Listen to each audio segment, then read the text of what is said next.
current recording was to prompt you that this is what we've done so far in the course. We have asked ourselves, what is philosophy? Why do we study philosophy? All these are in topic 1. The branches of philosophy, Kwame Jechi's understanding of what philosophy is, and stuff like that. Its approaches, the branches, I already said that, even sub-branches, why it is a second order activity, which people do it, and some of the misconceptions about it, and so on and so forth. Okay, those were the issues discussed in topic 1. You will see it in the final exam and in the IE. Then we moved on to topic 2, which now looked at a metaphysical question. The question of what is real versus what appears to be real. We looked at it from Plato's perspective. How he distinguishes 2 worlds, the world of forms, the world of appearance. Forms with capital F. If you don't write it that way, you get it wrong. So always remember, because the small f form is Aristotle. Aristotle has his own theory of forms and whatever. He doesn't call it a theory of form. So there is a reason why we will insist on something. Okay, Plato's is the theory of ideas, capital I, the same as the theory of essence, or the theory of what forms, versus the world of what appearance. So 2 worlds, he says, and all that. We saw it. Then we even went ahead to engage this allegory of the cave, the symbolism that he puts up to show us the point he's making between 2 worlds. We further went on to practically show the usefulness of such a symbolism, an allegory of the cave, that people are in the cave, some are even bosses in the cave, but they haven't even seen a shred of light, but they are bosses standing. What was he saying? People are dependent on experience, their 5 senses, to make claims of certainty. But what they are dealing with are all illusions and opinions and beliefs that are not real, says Plato. And some instances in human life can attest to that. When we depend on our experience, our senses, what we see, what we hear. The doctor says, for all my years of experience, I have never encountered someone who had no womb but has given birth, or a virgin that has given birth, for example. Therefore, it couldn't have been a pregnancy, stuff like that. That's experience talking. But reality may go beyond experience. The world may not necessarily have the sun in the center of the universe. Currently, that's what we think. In the past too, we thought it was the earth rather that was in the center of the universe. Now we say it is the sun. Could we one day have some findings that may nullify this?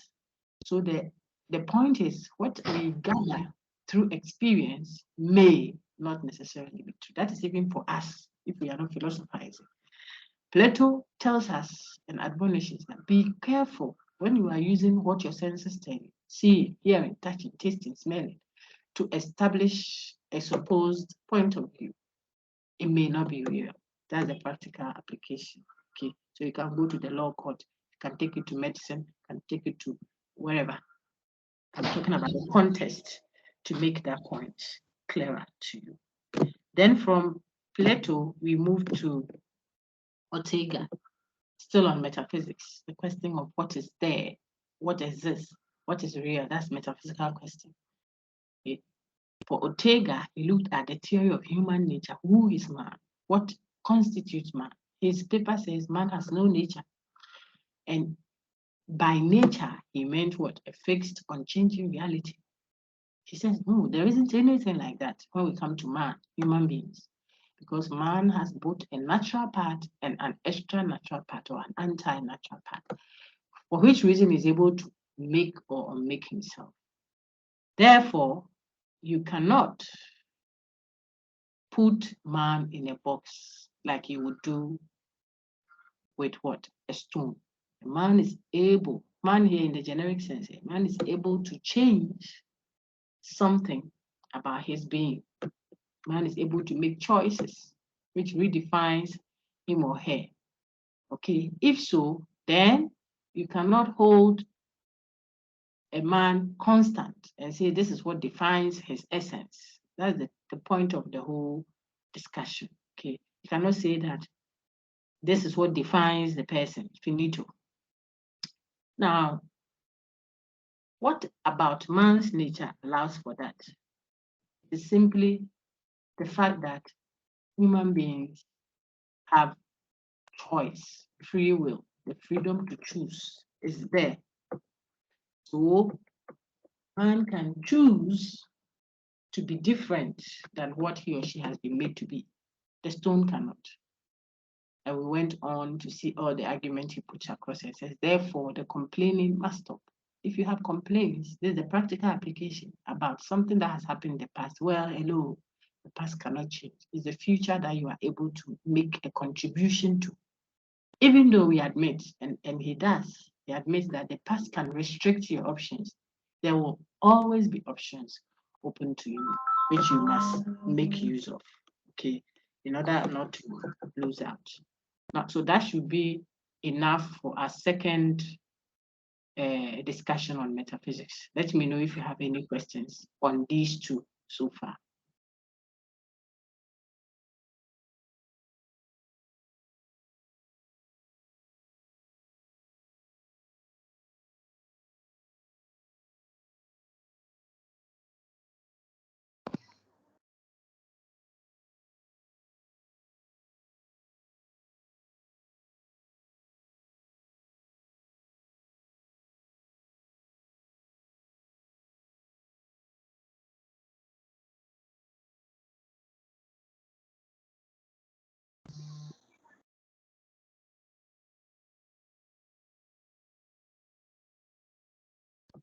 Is it that everyone is okay, please, with those? Okay, then I can move on to the next. So we have seen what is philosophy. Again, this is revision of those topics because we are going to build on it. Anuel, is there a question? Adam? Okay. Then we moved on to the question of ethics, and we did informed consent. That is ethics in medicine. So we have done epistemology, we've done metaphysics, 2 questions there. After we introduce the course itself, its nature, its approaches, etc., we move to one of the branches, metaphysics, and we engage 2 discussions under that branch of metaphysics. Then now we have moved and we are doing ethics. What did we do there? 2 philosophical questions, which are both what? Ethical in nature. That's what we engaged. What did we do? We looked at some questions that arise at the medical context or at the medical frame when we are doing medicine. One of them is how to ensure that you respect the autonomy of the patient, even when ensuring that you do that which benefits that patient, and at the same time you do that which will not hurt the patient. So you want to ensure non-maleficence, at the same time you want to ensure beneficence, but you are required to respect the autonomy of the person. And we saw that there could be tensions there because you can't love someone more than he or she loves himself. If so, then it is possible that you as a healthcare deliverer, may be doing something that in your eyes is good for the patient, but the patient as an autonomous being with dignity, you see, may not want it. And in that regard, you will have to manage autonomy, beneficence, and non-malfeasance as what an ethical issue. We saw that. From there, then we move to the second part of what the question of ethics, but we focused on consequences. We focused on consequences or rule. We looked at how to interpret moral standards and their what value. Do they have transcultural value or they are subjective in nature or relative? And if they are relative, you see how I'm doing it. If they are relative, is it cultural relativism? That one wouldn't be a problem. We all know that there are differences in how we do things culturally. But would we then say that ethically too, the question of right and wrong is relative? That would be problematic if we move from the fact of cultural differences Two, they claim, therefore, that there are ethical differences. We said that that would generate the naturalistic fallacy. So from there, we engage the various versions of what? Consequentialism. We also saw various versions of utilitarianism, which is a part of the consequentialist theory. And then we looked at some critiques against that in contrast with what? Deontology, which doesn't look at the consequences at all. It's concerned about whether action was done from duty, that action has intrinsic value and is treating man as an end in himself, not a means to an end, stuff like that. We engage, see on your screen now, maybe one or two projections. Yeah, we've done all of this. So we engage some of the questions you can have against, let's say, the consequentiality on your screen now. Some of the issues you can have with the deontology, the problem is too strict. You see, when there are conflicting duties, we may not be able to resolve it. We went through all of that. Then we engaged the reflection questions. This is the second one. The earlier one towards there. And that is where we are now. Any questions?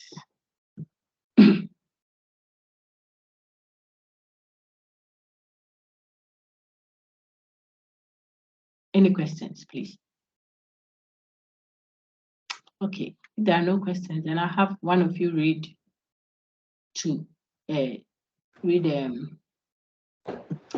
next lecture, which is lecture 6. What will it be doing is looking at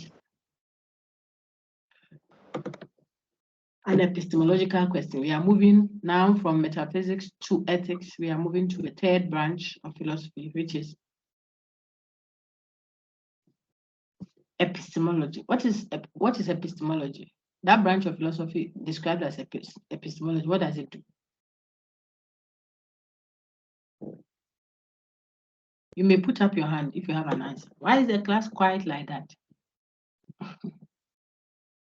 Put up your hand if you have an answer for me. What is epistemology?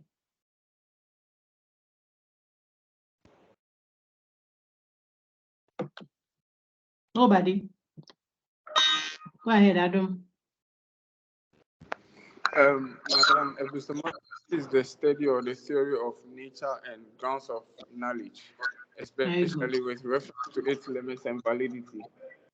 Yeah, very good. Okay. So we are going to engage that branch. Then in that same regard, let me ask the class, what then will be ethics?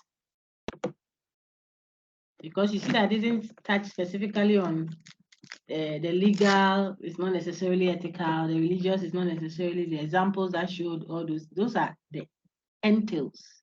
When you go into the content, you see all those. I just gave you an outline as a way of helping you frame your thinking around the content you've done so far so that you are able to produce a response. What is an ethical question? Anybody?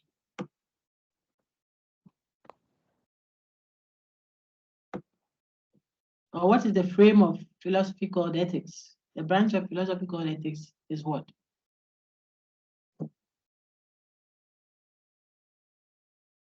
Okay, I see some hands there. Comfort, go ahead. Madam, please, ethics.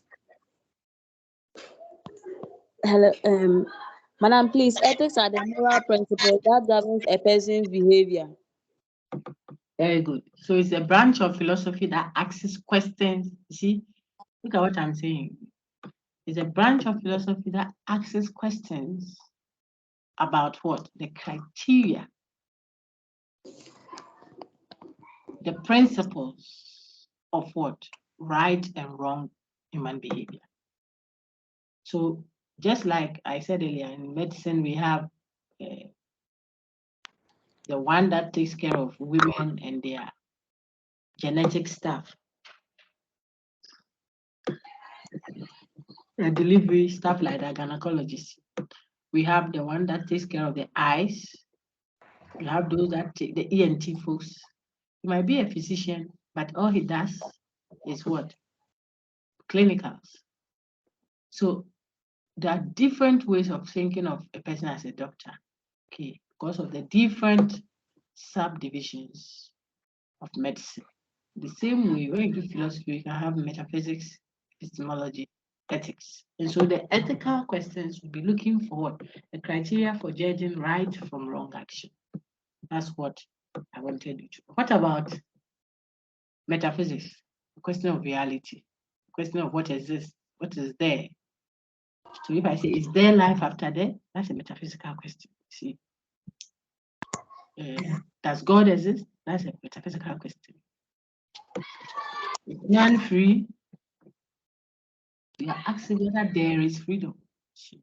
It's a metaphysical question. Very good. You got all that correct. So we are going to epistemology now. And I want to project the slide for that. If there's a question there, then stop me. But if there is no question, then we are good to go. I want a reader now. Ready? We just do the introductory bit, not the whole thing. Introduction. Question of epistemology. So someone read that for me quickly.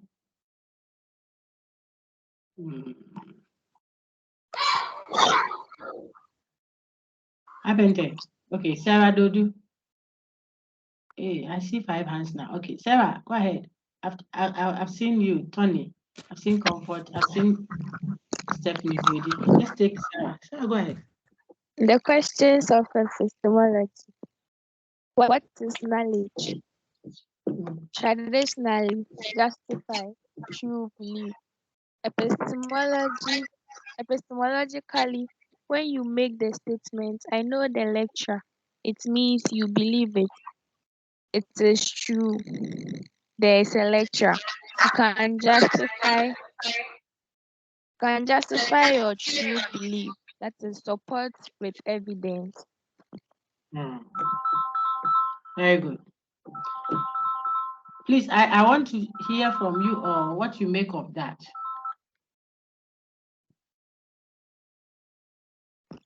People are dropping their hands quickly. Don't drop your hands. You have read something. What do you make of it? How do you understand it? Anybody?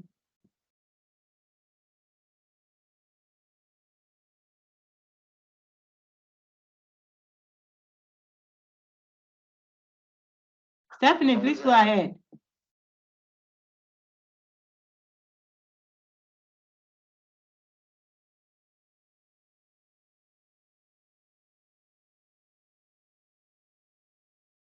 Okay, madam. Please go ahead. Madam, please, the same thing. I was asking that, what do you make of it? How do you understand it?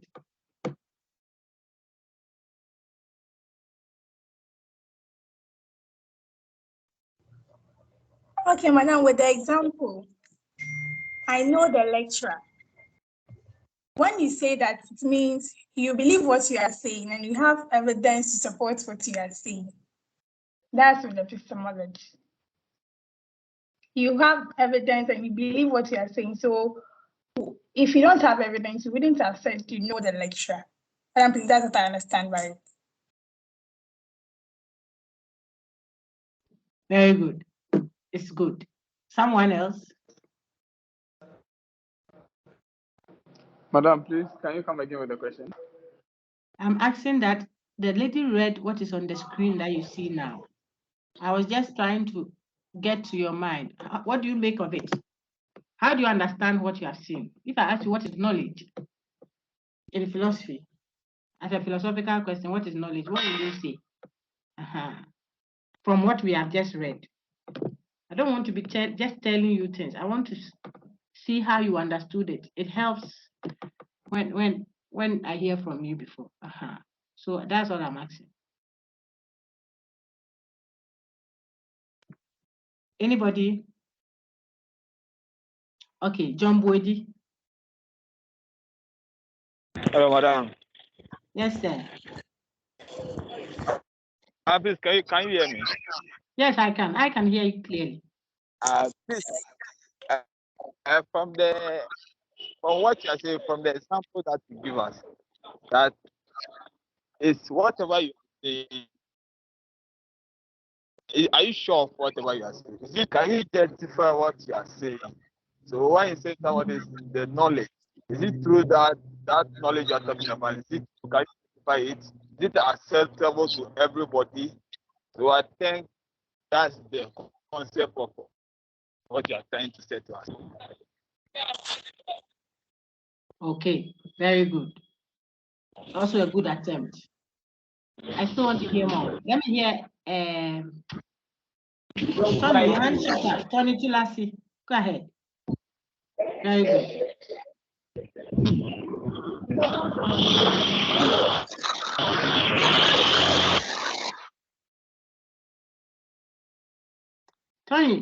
Tony, what do you make of what we have just read? The sister read it nicely. So how do you understand it? Okay, with example, I know Dr. Nancy, and with evidence, I know and I believe in what I am saying. So to also support my evidence, I can also say she's a lecturer at the Department of Philosophy and Classes. Yeah, so that's what I understand by that. Yes, thank you. I see Boma's hand. Thank you very much. Boma, go ahead. Let's hear Boma too. Is it Boma? Go ahead. Boma. Yeah, madam, Okay. when you say you know someone, for instance, I know the lecturer, then it means you can prove to the fact that this is the lecturer and there is a true fact to what you are also saying. And you have other facts or measures that you can prove to others that yes, indeed you know the lecturer, and that tells us the knowledge that you have. Okay, thank you very much. So all your colleagues are mentioning proof, justification, evidence. Yes, yes. I heard you very well, Boma. So I'm just making some few comments and then I'll ask Adum to top up. Thank you, Boma. Adum, do you still want to add something? I see your hand up. Yes, please. Please go ahead. Very good. So with a statement, I know the lecturer. I mean, first of all, to know means to perceive directly or to have an understanding of. And if somebody says that I know the lecturer, what the person is trying to say is that the evidence part, to support with evidence means, to perceive means to be able to relate with your senses. So it's either the person can see the lecturer or the person can feel the lecturer. It could be based on any of these things. The knowledge of the person could be based on any of these things. And to that further justifies the fact that the existence of the actually true, and then the person actually believes it because there's something substantial to prove that there actually is a lecturer. Very good. Thank you very much. Well read. Stephanie, your hand is up. Is it to add or it was the earlier one that is reading?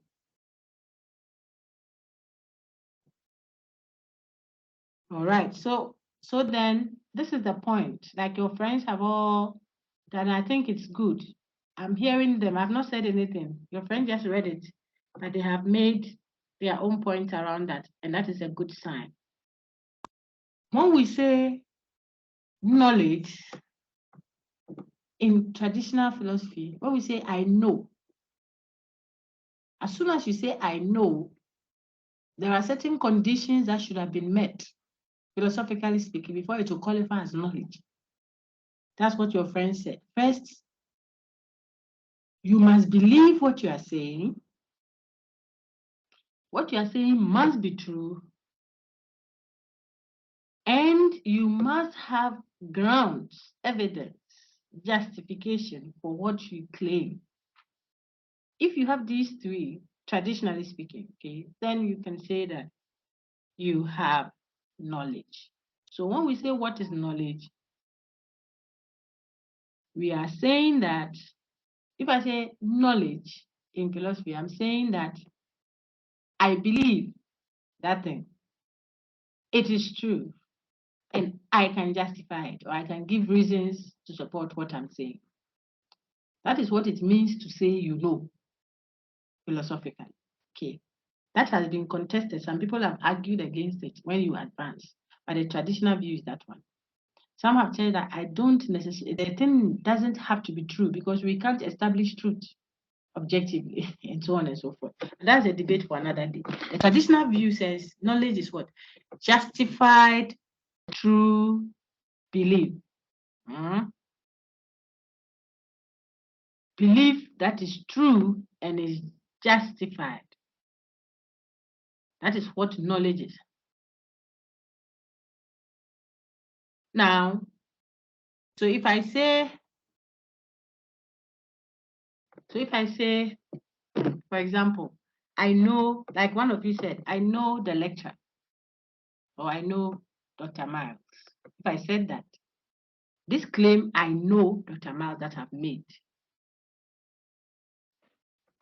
will qualify as a philosophical statement. It will mean that I'm saying, I believe that there is someone called Dr. Miles, and I can give you reasons to ground my claim that there is Dr. Miles. That is what knowledge is, traditionally speaking. You know it, you believe it, you can justify it, or you can give grounds to support it. Let's have our brother read the second one.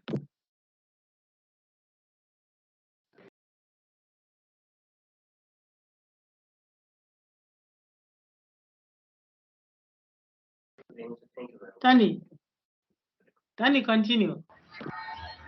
All right. Traditional philosophy identifies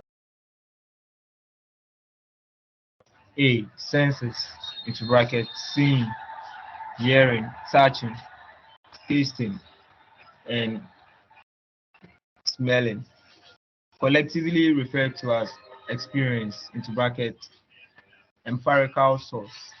So philosophers who hold the view that experience is the true and ultimate source of all knowledge are described as empiricists.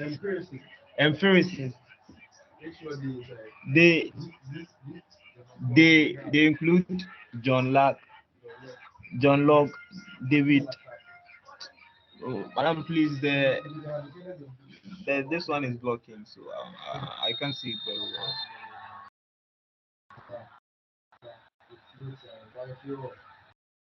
I can't see it well. I'm done, please.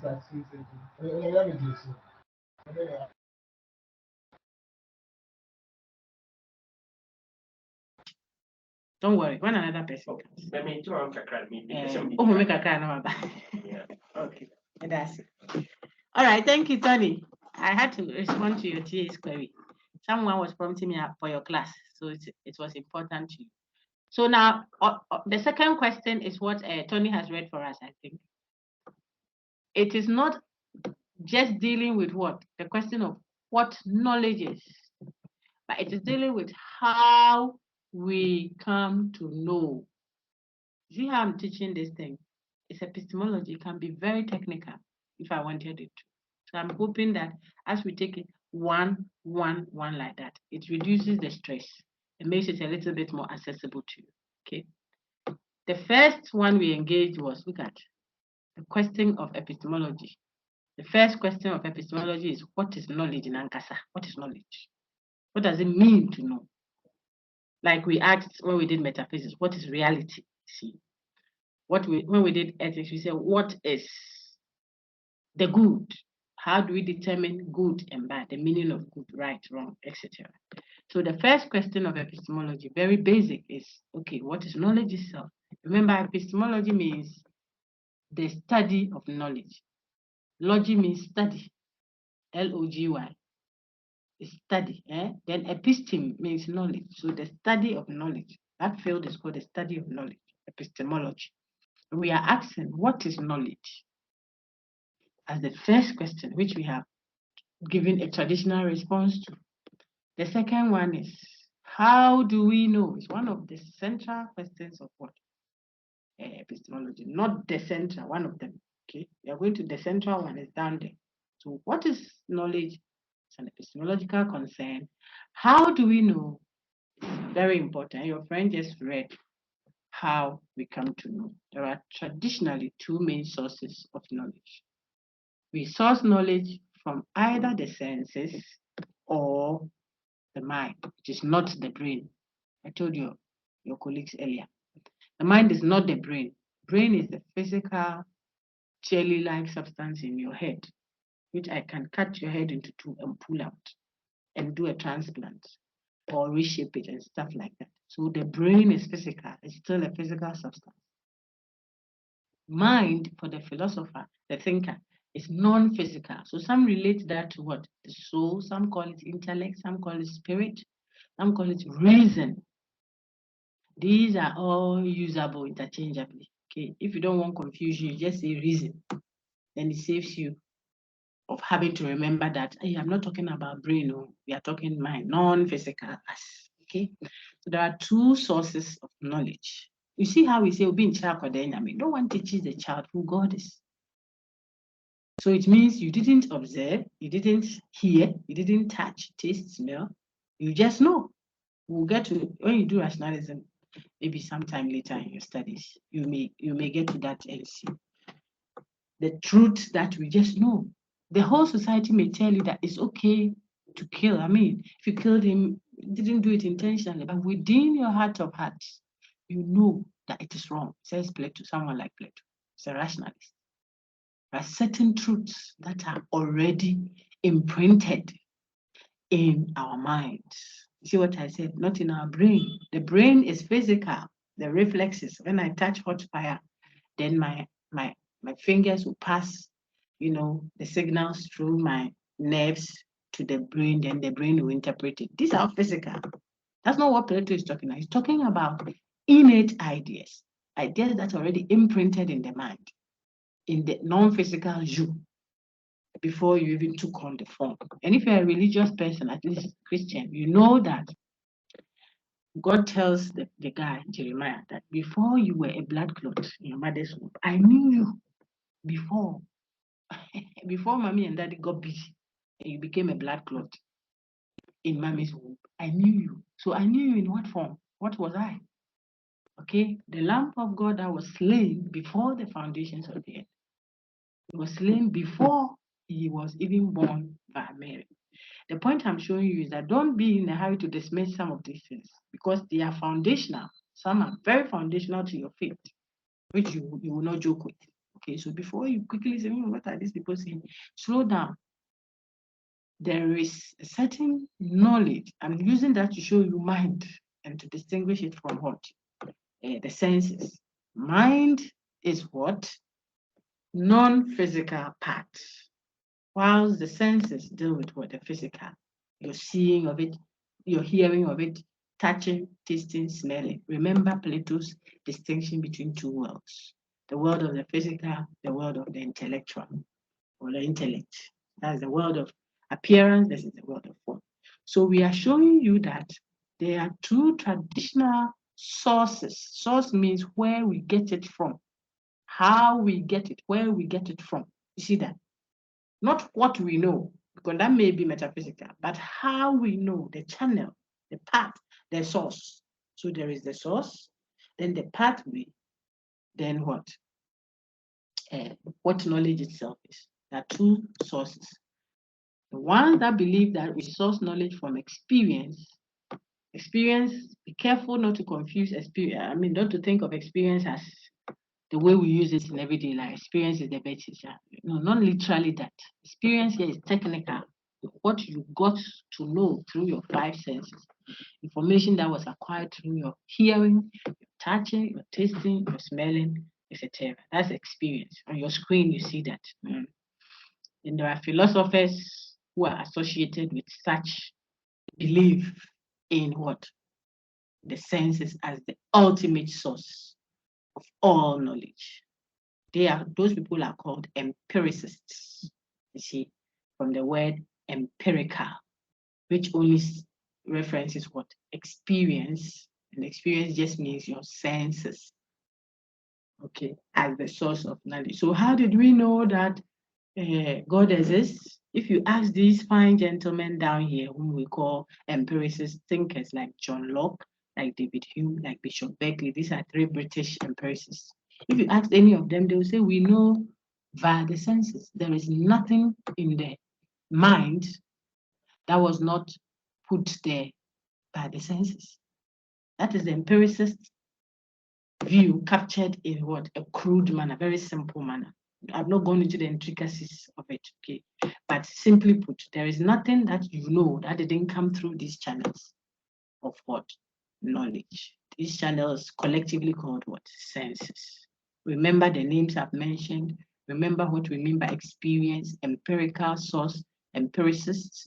What have we done so far? We have asked 2 main questions that are associated with epistemology. The question of what knowledge is, and we try to provide a traditional view of knowledge. We put flesh to it to make it meaningful to you. And then we have gone to the second question of epistemology, which is how we come to know. How do we know? Where do we source knowledge from? Either we saw it, heard it, touched it, tasted, or smelled. All these people who agree to that, empiricists, include what John Locke, what have you. Okay, then the second source that I've already highlighted is what? Mind. And authors like Plato, Rene, Descartes, and Spinoza are captured as what? Rationalist thinkers. So who then is a rationalist? Let me see if people are following. Who would you call a rationalist? Even at this level, we are not doing rationalism as, this big course rationalism, no. But even after these 3 slides and this small conversation we've had, if you were asked as a philosophy student, who is a rationalist? Or what will make a philosopher bear the label rationalist? What would you say? I want hands up. I've not seen any. It's only Tony's hand that is up, but he's reading. Who is a rationalist? Anyone? Only 2 hands. Oh, very good. Put the hands up. 3. Yeah. Oh. Put your hands up, please, dear friends. Who is a rationalist? I've seen all these hands. That's why I'm not calling them, but I want them to put it up anyway. All the hands, I've seen them. We've spoken today. I give marks, so I don't like reminding you all the time like that. I reward participation. I keep telling you because I can't read you. I can't enter your head to know if you are following or not. You see, if you have done your homework or not. So I like to reward effort. That's why I will ask. And then sometimes those who have spoken already, you see that I will not be calling them because then they will be earning too much. So I'm asking from this short, brief discussion we've had, if I ask you who is a rationalist, what will you say? Okay. Is it Nanahima? I'm a boy, imagine it. Are you Nanahima? Okay, Yes, go ahead. madam. Hey, no, whatsoever, Miss Anna. Okay, go ahead. Rationalist is the person who bases their opinions and actions on reasons and knowledge, but not on emotional. Mate, that's it. Thank you very much. I want to Welcome, madam. you add to it. I want to Alfred, please add. Who is a rationalist? Madam, Just a rationalist is someone who believes that the ability to reason and think thoroughly to come about certain things which are and which could be. That is the true source of knowledge. The true source of knowledge. So the little addition that I want to made to Waime's response is this. If I ask you who is a rationalist, you don't even need to do any plenty work because rationalism is itself a full course. Just like moral philosophy, the ethics we've done briefly, you scratch surface, is consequential, is what have you. It's a full course subject. What I do at the introductory level in level 100, which I believe is very helpful to students, if they take it seriously, is to give them a very good foundation as much as we can. So I touch on them. and sometimes leave you, with some teasers. So when you get to that level and you are doing it, then this one is like you already have the frame. You have up to the lintel level. You are just going to do the finishing, the roofing, and then you put in, the kind of things you want to finish the building. But then the foundation will be strong. You have the building there. You can even live inside. It's just that it's not beautified yet. So you decide where you want to. That is what I'm trying to do. So if I ask you who is a rationalist, even at this level, which is just level 100 second semester, whereas we have a full rationalism course in level 300, and we have full moral philosophy, we have full modern analytic and stuff like that. Here you get all of them. A rationalist is simply a philosopher who believes, you see how I'm saying it, who believes that the true source of knowledge is what? Reason. Finished. I finished. He believes that if I want to know anything at all, then that knowledge must be sourced. The source of it must be what? Reason, or mind, or intellect. See, that is a rationalist. He believes that that is where I can get knowledge from. Knowledge doesn't come from any other place than reason, than mind. Okay, then if that is correct, then who will be an empiricist? Again, I would like feedback from the class. I think you are doing fine. Who then will you call an empiricist, please? Okay, I see 2 hands. I want more. Okay, let's take Alidu then. Alidu Muhammad. Madam. Yes, sir. An empiricist is a philosopher who believes that the real source of knowledge is through observation or through our senses. Through the senses. Very good. Through the senses. Someone will say through experience. And because you are speaking philosophy, we will understand you. All right. So now that we know, at least at a basic level, rationalists as different from empiricists, you realize that both rationalists and empiricists are answering the question of what? Epistemology. They are trying to answer the question of what? What ultimately exists. Hey, how did I say that? they are trying to ask the question of what knowledge is and how we source knowledge. You see, the earlier one that I said is over the rise metaphysics. Okay, so rationalists and empiricists are contending over what? What the true source of knowledge is. It is a question of epistemology. See that? If you get this, it will help you, because in future, maybe level 200, when we do idealism versus materialism, you will see that that is not an epistemological contention. It is a metaphysical one. So you can have a rationalist who is also what? Idealist. At the same time, a rationalist who is what? Materialist. But that is for another day. Just understand that rationalism, empiricism is what? Is describing two ways of what? Knowing. Two channels of knowledge. Two sources. The best word to use is sources or origin of knowledge. Okay, those two people are disagreeing on where we source our knowledge from. So it is an epistemological contention that the two of them have. Okay. Can I have any 3 rationalist thinkers? Let me see what is on my slide. Oh, no. 3 rationalist thinkers. They send me in both screen issue. So I want 3 empiricist thinkers. That one you won't have it immediately. Any 3 empiricist thinkers you know of. I want chorus answers. Don't go and look at your slide. Try and remember off your head. And let's see if it will come. Chorus answers. So you can unmute your mic and talk. I'm trying to listen to see if people got anything at all from the lecture. John Empiricist. Locke. John Locke. Very good. John Who Locke. else? You, John Locke. Berkeley. Berkeley, very good. And who else? David Hume. David Hume, well done.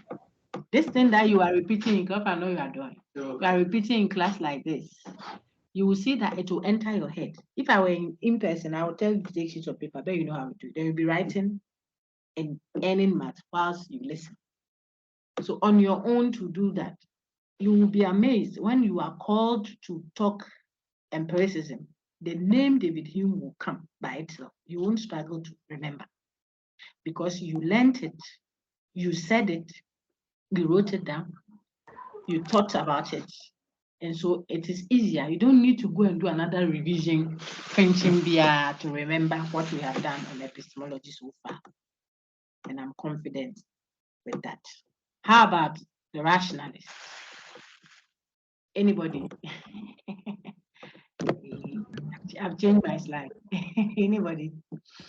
Okay, so let me hear you. Plato, very good. Who else? Spinoza. And who again?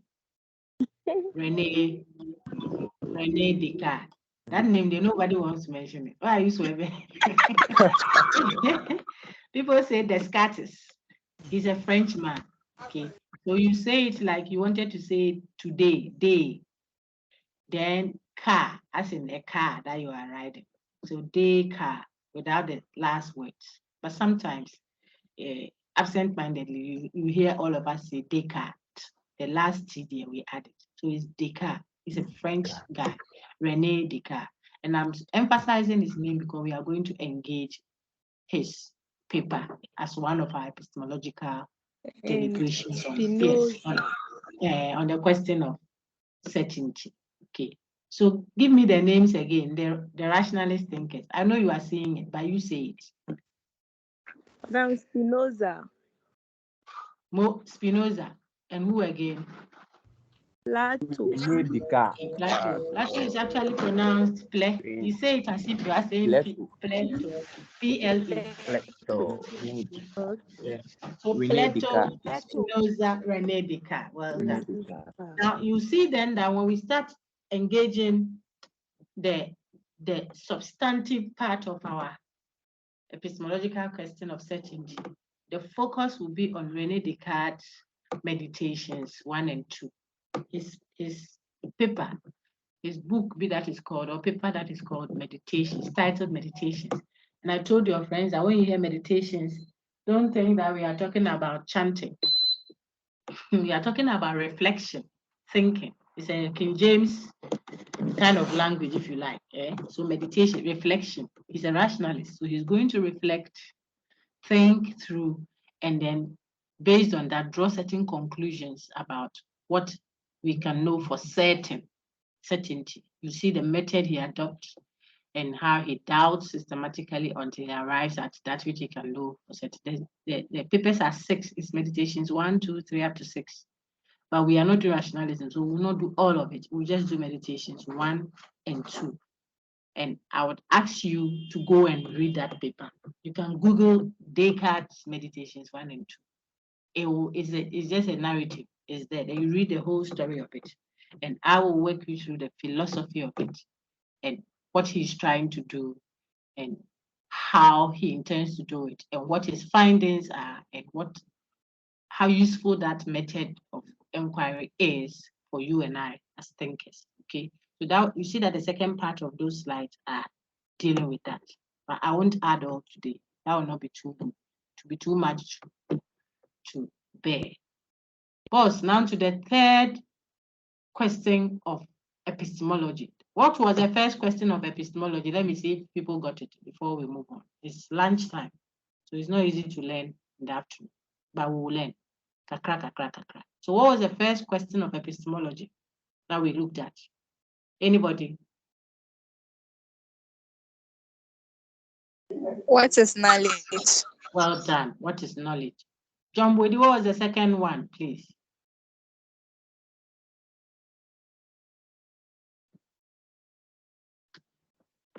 Oh, you are muted, so I didn't hear you, John. How do you know?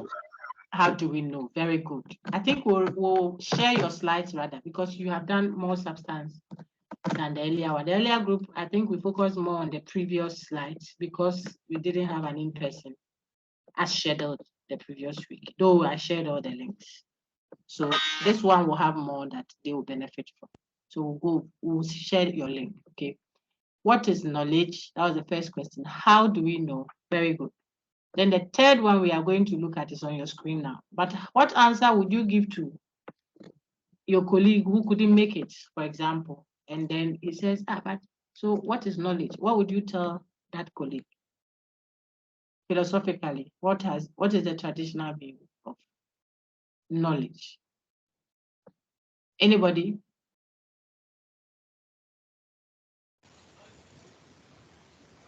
If you put up your hand, it will help me. Anybody? What is knowledge?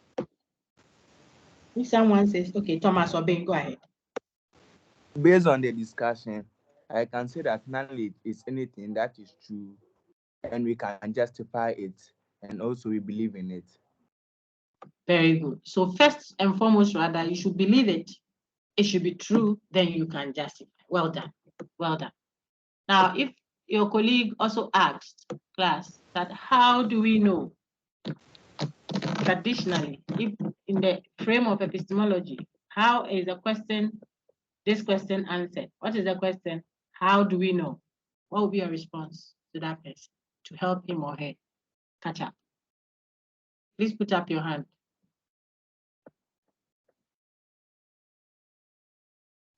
How do we know? It's part of the epistemological questions. So that's the second one. We dealt with it. Give to Kwam. Go ahead.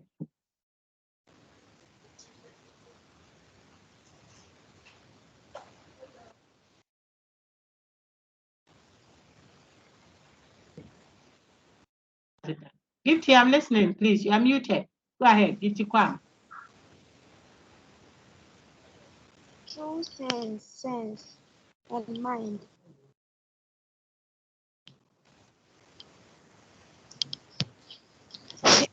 True sense and mind.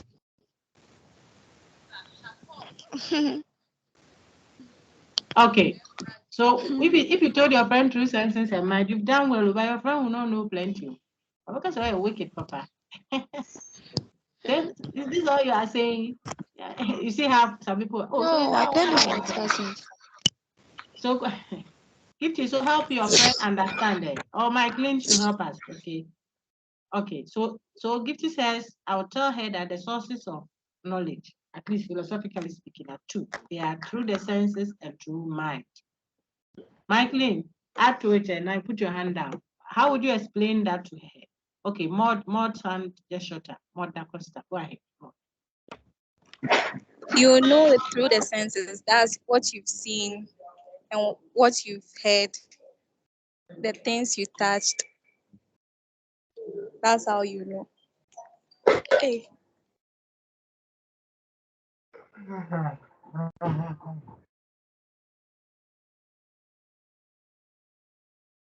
All right, thank you very much. So you see how your friend helped. You tell your colleague who couldn't make it or who is yet to go and play the video, maybe he couldn't come. So he's now going to play. He says, oh, don't worry much. When you play, you will see that Doc was saying that there are two ways of gathering knowledge, coming to know, if you are speaking as a philosopher. The first one, you can think of the senses. When we say senses, we mean the 5 channels, physical channels we have: hearing, touching, tasting, smell. How did you know that Ghana gained independence in 1957? Either you were told, you read it in a book, you were there yourself, so you saw Kwame Nkrumah do the declaration, you see, or you touched the Independence Square something, and so it is, you are either knowing through your eyes, through your ears, through your skin, your tongue, or your nose. Hearing, touching, tasting, smelling. Those are the 5 senses. All of them collectively is called the empirical, or the senses, or experience. It's one of the channels that philosophers identify as what? A source of knowledge. Some of the people that fall within that range are what? David Hume, John Locke. If I add Spinoza, am I right or wrong?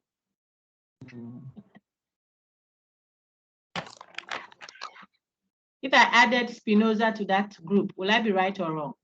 A group of empiricists. It's wrong.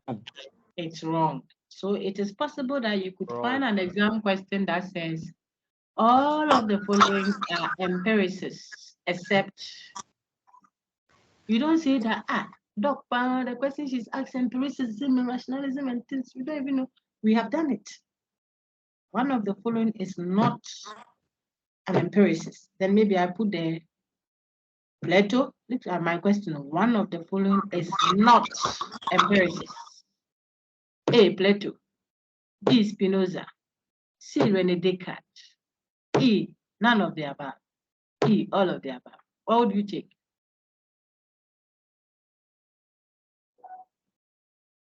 You see? If he's not an empiricist, then all of them are not empiricists. Those are the things I can do. So I want you to be minded, have it fingertips, and you do find this one, you will do it easy. Okay, my brother, so you can now read the third slide and we'll end with that. I think we have captured so much. So I've projected that. How do we justify our claims of knowledge? The first one is what is knowledge? The second one is how do we know? The third one is how do we justify the claims of knowledge that we make? In other words, how do you ground the claims of knowledge that you make? That's a different matter altogether. How do you ground it? How do you support your knowledge claims? Please read for me, sir. Who is reading, please? Okay, Gifty Kwam, do you want to read for me? Your hand is up. Or someone else? Who would read for us quickly so we finish? Stephanie, go ahead. Four hands. My class rep, Manuel Freeman, they are there. Let's Stephanie read. Go ahead, Chef. How do we justify our knowledge claims? This is the most central question of epistemology. How do we support, ground, or justify the claims of knowledge that we make? What will constitute the solid grounds for our claims of knowledge? Whereas rationalists rely on mind, not brain, as solid justification, empiricists rely on experience, senses. The contention then is which of the sources is the ultimate and true justification of our knowledge claims.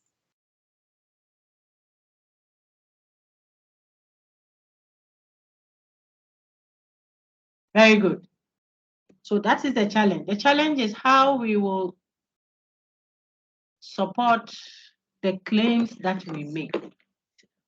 How we may support it. Now, that is where rationalists have disagreed with what? Empiricists. And I'm saying that this is not a place to make that distinction and to show how they are disagreeing. See how emotivists, subjectivists, etc. are disagreeing with absolutists. And yet the emotivists and the subjectivists are not saying the same thing, even though they all disagree. So when you go into this particular details, you see that they are all empiricists, but they may differ in perspective on how they are disagreeing with even the rationalists. Okay, and the rationalists too have different degrees of rationalism. What they call rationalists is different. Some believe in innate ideas, some don't, some do intuition, deduction, etc., etc. That's for another day. So the contention is what? Which of the forces, the sources is the ultimate and true justification of our knowledge claims. The fact that you are seeing something, does it help you know whether it's really the case or not? We have gone through that. I'm seeing stuff, I'm hearing stuff, I'm teaching, I hear someone say, oh, that is the class rep coming, that's Emmanuel Freeman coming. He entered and he's not the one, but I heard it. When you are dreaming, you see things that are so real, my brother. Sometimes you can be doing the kiss the bride, only to wake up to realize that it was all a dream. But when the dream is ongoing, you do not realize that you are dreaming until you wake up. This is what is going on in Descartes' Meditations, reflections. It's trying to show why he would think ultimately, see my screen I'm projecting now, why he would think ultimately that the senses do not give us true knowledge or certainty. Okay. But that I want you to engage the text before I go into Descartes Meditations 1 and 2. Ultimately making him what? Rationalist. He won't trust his senses because the senses has deceived him several times. Several times. And he tells you, you cannot trust the same source that deceived you earlier. I mean, the brother told you that you are the apple of his eye. And then before you knew it, he and your roommate, your best friend, have, have broken your heart. Then he comes again and says, oh, you are this second time, third time, fourth time. Will you trust that same source? Descartes says, it is not prudent to trust a source that did not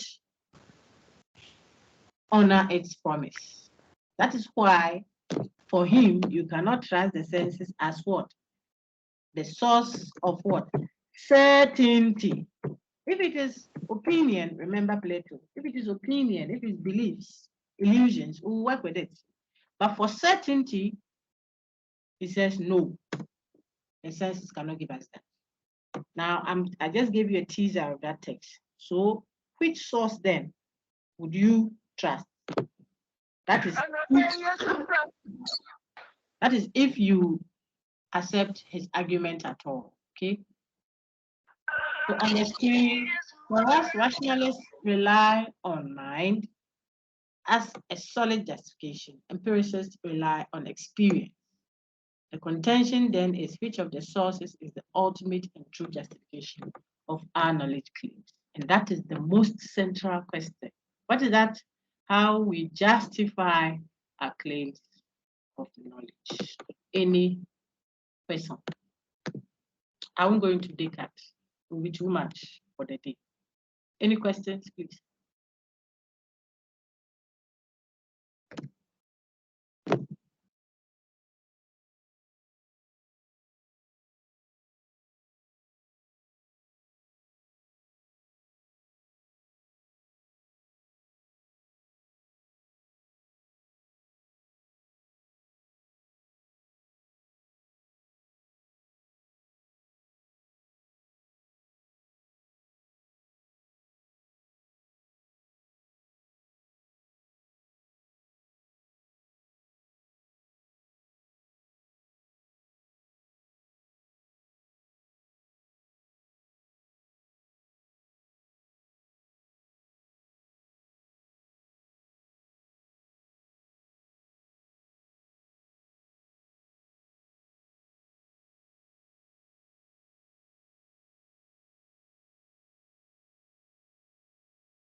Sorry about that. I went off, but I'm back just to round off nicely with you. Please, can you hear me? Gerald, can you hear me? Gerald, watch Ajimandia. Stephanie Boydua, Modakosa. Please, can you hear me? Yes, we can. Yes, Excellent. I didn't want us to lose the recording. I got off on Yes, please. Okay, so this is how we are going to end today's session this way. We have gone through everything that you need to get, and I'm hopeful that you'll be able to do your midterm. What we are going to do after this week onwards are also for exam, but I think the midterm should cover content from beginning till now. to the question of epistemology without Descartes, okay, so that you have a good space within which to cover and come and answer your short answers and multiple choice questions online. Okay. But the final exam, like I've said over and over, will be essays. Essays. I'll require of you to write and practically illustrate and show the value of those theories that we have engaged in the various branches of philosophy. Okay. I keep telling you so that you'll be signed up for that. Then you will do well. I want you to do well. So that will be it. The next topic, which is Descartes Meditations 1 and 2, will be on what? Epistemology. It's quite heavy, so we'll do some of the readings in class. But I want you to read it. Google and find it. Just Google Descartes Meditations 1 and 2. I told your colleagues, if I find the PDF, I'll do that work for you. But don't wait for me because I'm not supposed to do that for you at all. It's something that is accessible. I could find it and then put it in the resource tool for you. You could also engage any of your 6 TAs that will assist you. They will. Then you engage it. Look at how he's arguing, his method of doubting, why he's intentionally doubting as if he's crazy. But ultimately, the very salient argument he makes, doubting the senses. How does he doubt the senses? Then the dream argument, even the evil genius argument, ultimately the derivation of the existence of God and how God will sustain our knowledge and clear and distinct thoughts. They are quite intricate, but we'll do just the first 2, which is okay for your level, to arrive at what? Certainty at last. And then he will tell you how he arrived at the certainty and why you should trust the source that he's using and not the senses. So you will read that in preparation for our class next week. Is there any question? I see Adam's hand up. Adam, please ask your question. Madam, I don't have a question. I put it up long ago. Oh, okay. So I'm done. Anybody wants to ask something? Okay, then let's end. We are all tired. I'm also tired, but I think that we had a good time. It's a good revision for you. I won't repeat it again. Oh, I know what I've done. Portia, can I go ahead? Madam, please, when is the IA? Oh, Portia, I just commented on it. Oh, someone tell Portia when the IA is. 21st. 21st August. 21st August. Yes. Yes, please. Thank you very much. I'm only waiting. Yes, I'm waiting for the. You all come to main campus. I just want them to give us the daily timetable scheduling so that you will know exactly what time to come, and then you can come and write. I suspect it will be a Saturday, so that it doesn't clash with your other courses. But if you're an Adventist or something, then the Saturday will not help you. Normally, the university doesn't consider those. But you send me an email and let me interrogate it. If it's something I can make a case for, because the venues are not ours, the computers are not ours, the centers are not ours. They will bring invigilators, so you can't have another set of invigilators that the university is paying for IO. It's not final exam. You see that on another day. But if you came, then I could find out if they are able to squeeze you